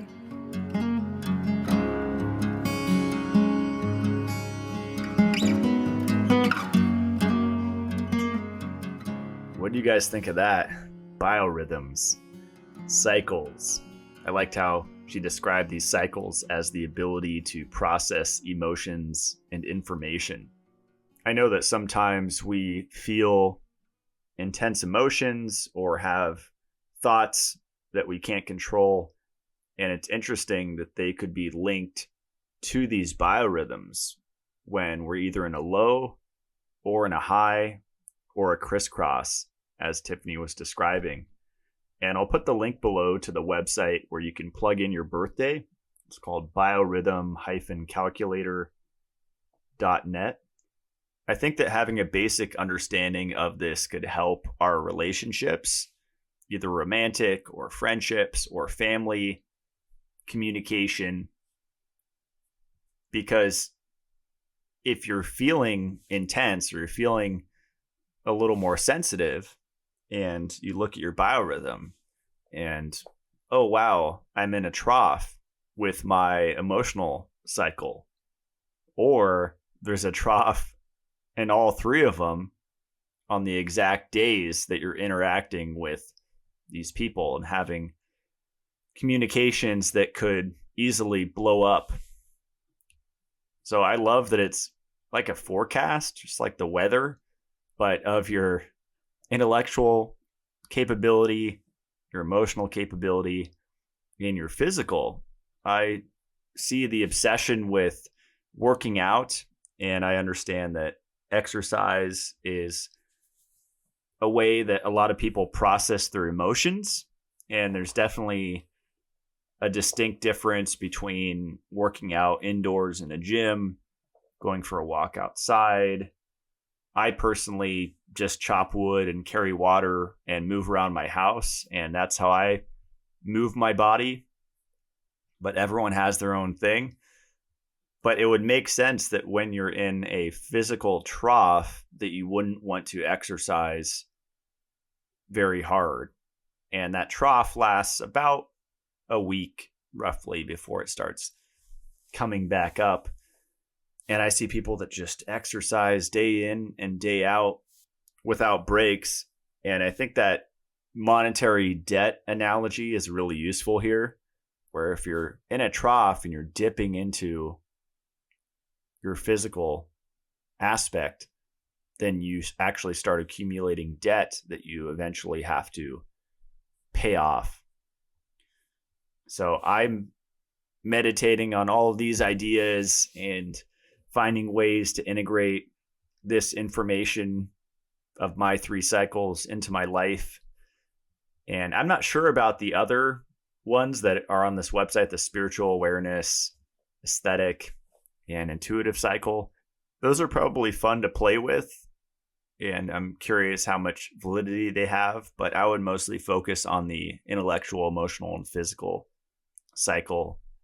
And as Tiffany said, pay attention to the key, the colors of each of them, because each website or app that you go to, they're going to be different colors. So make sure that you're looking at the right ones.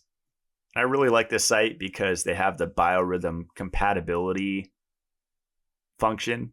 So you can put in two people's birthdays and then see both cycles together. And I think that's really useful to plan, camping trips or dates or whatever around that, because you can maximize your chances of having a good time if you're not overly sensitive. And again, play with this. I think what Tiffany said is really important, that we are sovereign over our rhythms, just like with what the planets are doing or the moon or all of these external things. We definitely have the ability to adapt. And a frequent guest on my podcast, Adam Bergstrom, even though he's into solar timing and eating on time and the whole idea of the different times of the organs and the glands and eating foods within those windows, like a Chinese medicine idea, even with all of that, he makes the point that it's powerful to be in time. You can be on time, but you could also be in time, which is a different thing altogether. And you're kind of rising above all of those rules, which I think are interesting. Probably easier to do that when we're at the height of our cycles, our biorhythms, but stuff to ponder.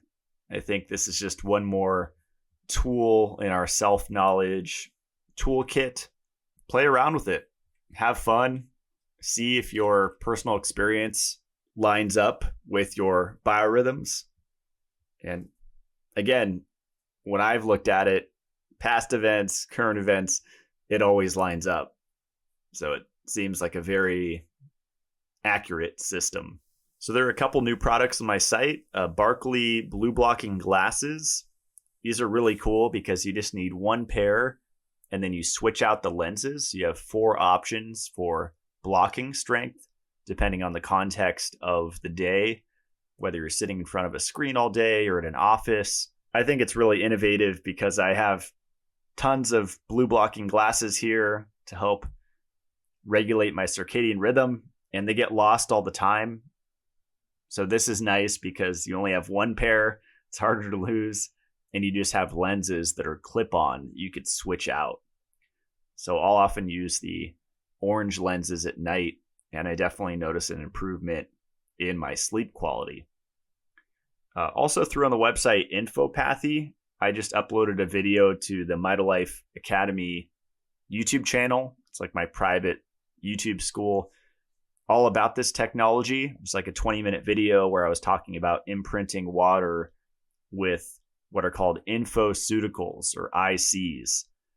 And I'm going to have a podcast episode on this. It's really fascinating. It's like upgraded homeopathy, and it's pretty affordable. And I would say don't do this with tap water or unfiltered water in general. But I think people don't put as much time and effort into their water as they should. And that is why there's a lot of anti-water propaganda. You can drink too much. And that's probably true of water that's not structured, that's not filtered, that's full of acids, that's full of contaminants. You definitely want to start with acid-free, contaminant-free, properly mineralized water. Then you could have fun with technologies like this, the Infopathy, which is imprinting basically the frequency of whatever you want into water, whether it's an herb, an amino acid, hormone. It sounds super out there. I've had friends messaging me saying, how does this thing work? I got this effect. It's definitely doing something. So check that out. That's called the IC pad. I also have PUFA-free skincare up. That's Cosma Beauty. And I really love their purely potent active C serum in squalene oil and meadowfoam oil and pure vitamin C and some vitamin E. That feels really good on my skin. Whenever my face is dry, I'll just put a small amount on. And my supplement company is Mitolife. You can purchase the products at www.mitolife.co. And I want to highlight Panacea. These are pure Shilajit tablets. It's just the compressed resin from the Siberian mountains in Russia, lab tested for purity. And I have a list there on the product page of all of the, or a lot of the scientific studies on Shilajit. A lot of people use it for altitude sickness, but there's some less well-known effects. It actually is called Indian Viagra by some people because of its effect on increasing free and total testosterone, which is beneficial in both men and women because testosterone will counter cortisol, which is chronically high in most people because of blood sugar dysregulation and restricting carbohydrates. There are many reasons for it. So this is a really powerful balancing product. My kind of speedball routine is to take 5 tablets, which is definitely not a place to start. That would be considered a megadose. And I'm not recommending it. Nothing on the show is medical advice. This is what I do. That said, 5 tablets, which is 1,000 milligrams. I'll do 3,000 milligrams or 3 grams of Alpha Dynamics lion's mane.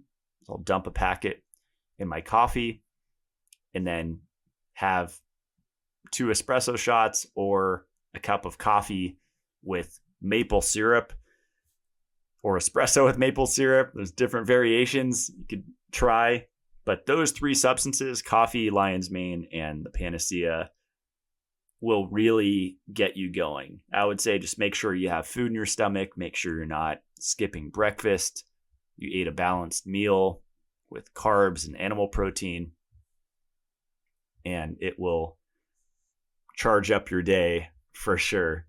Niacinamide is also a not too well-known supplement. I have a product called NAD Power, and it's just basically a form of B3 called niacinamide that, from my research, is safer than niacin, which is the primary one that is promoted, whether it be flushing or non-flushing. And my first experience with niacin or B3, that form that most people are aware of, I took 700 milligrams and I had like a forced sunburn, like an induced sunburn for about 30 minutes. And that's not a good thing because there are a lot of anti-metabolic things that get stored in our tissues, especially in the adipose tissue and the fat. And when you have a huge dump of that all at once, you can have a stress response from that. Like the niacin flush is definitely not a good practice to do because it's going to dump free fatty acids into your bloodstream, PUFAs, polyunsaturated fatty acids. This will increase lipid peroxidation and just create a stress response overall. So I definitely don't recommend other forms of B3. I just personally take niacinamide. And this is one of those things, just like Shilajit, you should start slow because everyone always asks me about dosages. And I'm not a doc, so I can't prescribe anything. I can just say what I do. And I started off with 500 milligrams a day for a while. Then I moved up to 1,000. Then I moved up to 2,000 or 2 grams. And now I'm at 3,000 milligrams a day, which is 6 capsules, which sounds like a lot. But the PUFA issue, the lipofuscin issue, actually increases our requirement for B3. It counters the decreased cellular function, the increased estrogen, the decreased redox potential. Niacinamide will go in there, also known as nicotinamide, and prevent the damage that's caused by PUFAs. It's also an energy booster. A lot of people have used it to just have more energy throughout the day, which is a major problem that people have, chronic fatigue. So I'm having a lot of fun with the Mitolife brand and with this podcast, Mitolife Radio. I'm just really grateful for this opportunity and want to thank you for continuing to listen to the show and sharing my podcast with your friends and family. I really put a lot of energy into it, and so I really appreciate you helping me to get the word out there. Today's quote is from an article on biorhythms. Biorhythm theory was created by Wilhelm Fleiss, Alfred Teltscher, and Hermann Swoboda. Wilhelm Fleiss was a German doctor and Sigmund Freud's patient and personal friend. Furthermore, he was the first to mention that he had observed regularities in certain intervals, speaking of them as an internal biological clock. Fleiss described the physical and emotional cycle. Alfred Teltscher was an Austrian researcher and mechanical engineering professor at the University of Innsbruck. He was interested in Fleiss's theories and decided to prove them with his students.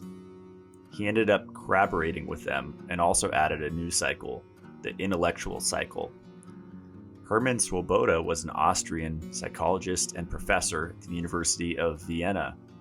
He studied biorhythms for several years and, like Teltscher, believed he identified defined intellectual cycles in his students.